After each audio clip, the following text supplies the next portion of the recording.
Over 300 British ambassadors, high commissioners and diplomats from around the world gathered in London to hear from the UK's Foreign Secretary, David Miliband. He outlined the need for a new culture within Britain's Foreign and Commonwealth Office. We've got to encourage a culture of challenge where people feel it's their job to say, hang on, I think there's a different way of doing things.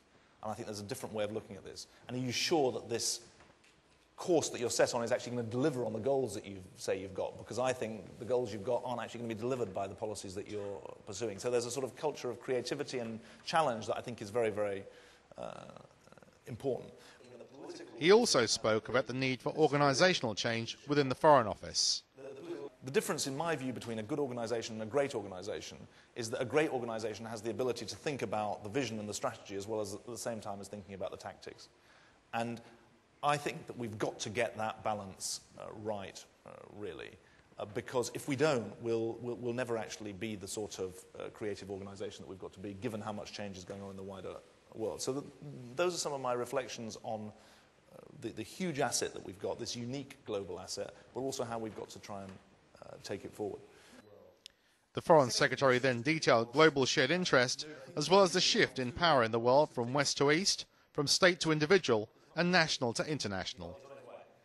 Those three shifts in the balance of power are important because they affect the way we see our position in the world, and they also have to affect the way we do our job. In crude terms, and I'll come back to this, they have to shift a traditional British perspective from thinking about being a bridge across the Atlantic to actually being a global hub, hence the importance of the global network. But they also shift from diplomacy being about government-to-government contact to actually being as much about our government to civil society, our government to business. There's now a need for the UK embassies to help form British foreign policy, both at home and abroad. We should lead the government on foreign policy. And I think, and I hope one of the things that you get out of this morning is that there is a very strong commitment on the part of the Prime Minister and of myself to ensure that it is the Foreign Office that is clearly leading on foreign policy priorities so that the Prime Minister can then lead the government.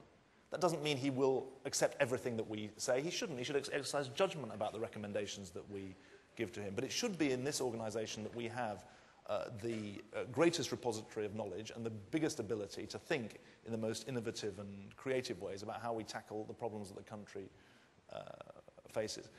Britain's Foreign Secretary believes the FCO is a global network, putting across Britain's view around the world and the key to future UK foreign policy.